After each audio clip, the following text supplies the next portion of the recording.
Kali ini kita akan membahas tentang mekanisme pernapasan manusia. Nah, pada saat bernapas ya, terjadi dua mekanisme pernapasan, yaitu menghirup udara atau disebut dengan inhalasi atau inspirasi, dan menghembuskan udara dikenal juga dengan ekshalasi atau ekspirasi, yang melibatkan pertukaran dari udara antara atmosfer dengan alveolus paru-paru. Pada saat melakukan mekanisme pernapasan, terjadi kerjasama antara otot dada, tulang rusuk, otot perut, dan diafragma. Nah, diafragma itu sendiri adalah otot yang terdapat di antara rongga dada dan rongga perut. Nah, jadi kita bisa lihat pada saat inspirasi terjadi, nah, diafragma dan otot dada berkontraksi. Ya, diafragma dan otot dada berkontraksi. Volume rongga dada akan membesar. Nah, volumenya akan membesar mengakibatkan paru-paru yang ada di rongga tersebut akan mengembang dan mengakibatkan udara masuk ke dalam paru-paru.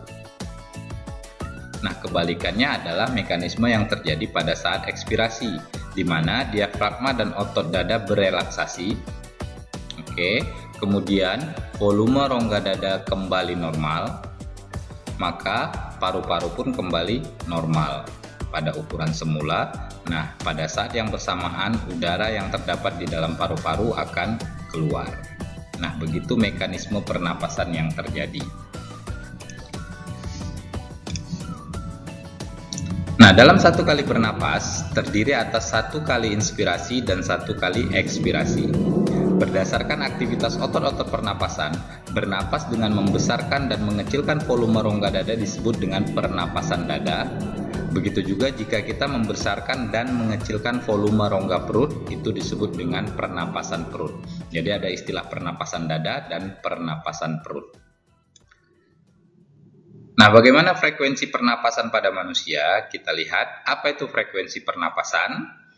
Nah, frekuensi pernapasan merupakan indikator kemampuan paru-paru dalam melakukan proses ventilasi yang diukur dalam 1 menit. Nah, ada beberapa faktor yang mempengaruhinya selain umur dan suhu tubuh. Pertama, umur, kita lihat ya. Pada umumnya, semakin bertambah umur seseorang, maka semakin rendah frekuensi pernapasan.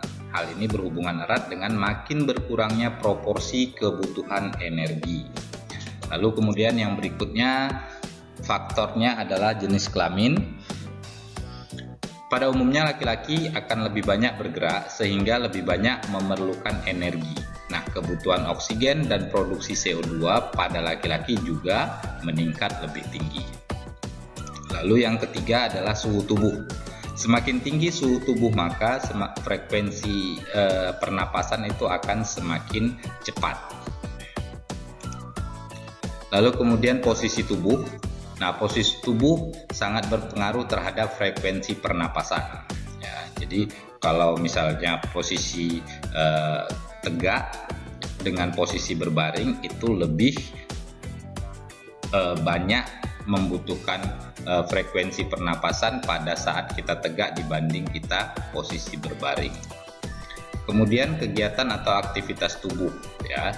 Kita tahu kalau aktivitas yang dilakukan oleh tubuh semakin berat, maka otomatis kebutuhan energi akan semakin banyak. Oleh karena itu frekuensi pernapasannya pasti akan semakin besar, sehingga kita bisa simpulkan beberapa faktor yang mempengaruhi frekuensi pernapasan diantaranya adalah umur, kemudian jenis kelamin, suhu tubuh, posisi tubuh, dan kegiatan atau aktivitas tubuh.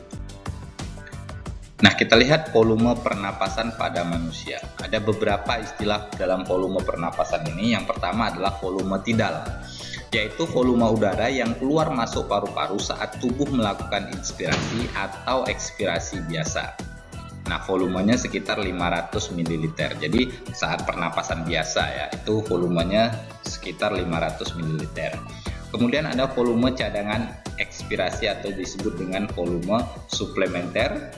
Ini merupakan volume udara yang masih dapat dikeluarkan secara maksimal dari paru-paru setelah melakukan ekspirasi biasa. Volume cadangan ekspirasi itu berkisar sekitar 1.500 ml.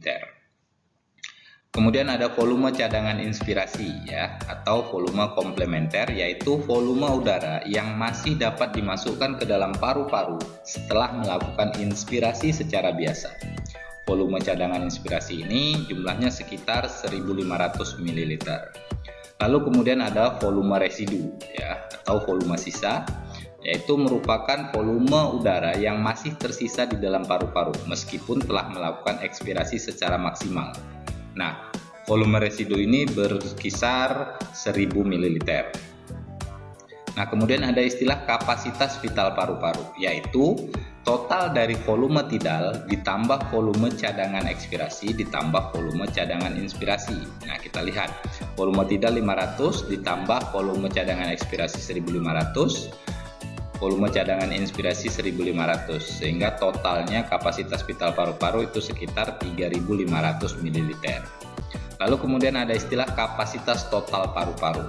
Nah, kapasitas total paru-paru adalah seluruh volume ya yang ada, volume tidal, volume cadangan inspirasi, volume residu itu dijumlahkan, maka totalnya sekitar 4500 ml.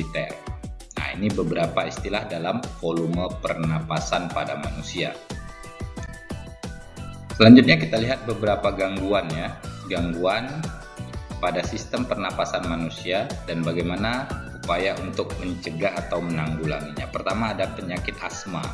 Ini merupakan gangguan pada saluran bronkus atau bronkiolus yang mengalami penyempitan karena alergi ya, atau disebabkan adanya otot polos pada trakea yang mengalami kontraksi sehingga saluran trakea menyempit. Nah, penderita asma akan mengalami gejala sesak napas. Jadi kalau normalnya bronkus itu ukurannya agak lebar, nah ketika asma dia mengalami penyempitan ya, sehingga menimbulkan gejala sesak napas. Kemudian yang kedua adalah sinusitis ya. Ini penyakit di bagian rongga hidung ya. Penyakit merupakan gangguan sistem pernapasan akibat adanya peradangan yang terjadi pada sebelah atas rongga hidung atau sinus paranasalis. Adapun gejalanya yakni berupa hidung tersumbat, ingus berbau berwarna kuning, hijau, dan sakit di daerah sinus yang terserang. Nah, seperti ini ya. Kalau normal sinusnya itu tidak ada gangguan ya di sini di bagian atas rongga hidung. Tetapi ketika ada infeksi kita bisa lihat, nah di bagian ini membengkak. Oke, nah ini sinusitis. Kemudian yang berikutnya ada bronkitis. Ya, merupakan penyakit yang disebabkan adanya peradangan pada selaput lendir, saluran bronkial, dan trakea.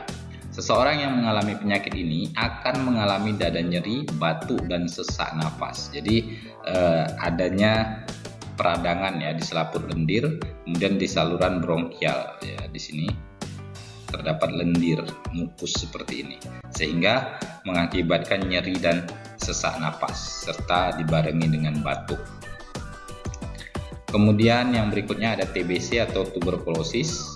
Ya, merupakan penyakit pernapasan yang disebabkan karena adanya bakteri Mycobacterium tuberculosa.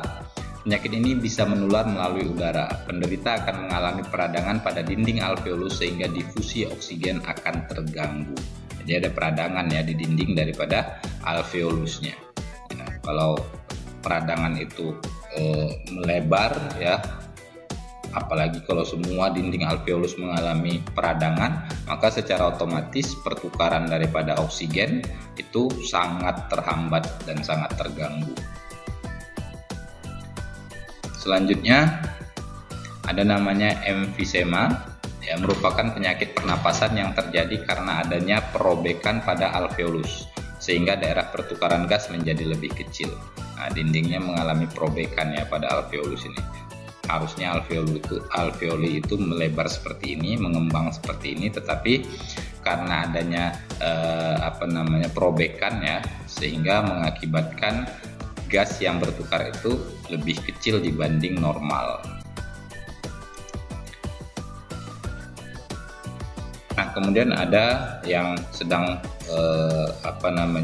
hangat dan sedang mewabah pada saat ini di seluruh belahan dunia adalah COVID-19 atau coronavirus. Nah, infeksi coronavirus merupakan penyakit yang disebabkan oleh virus corona dan menimbulkan gejala utama berupa gangguan pernapasan. Gejala coronavirus bervariasi, mulai dari flu biasa hingga gangguan pernapasan berat menyerupai pneumonia.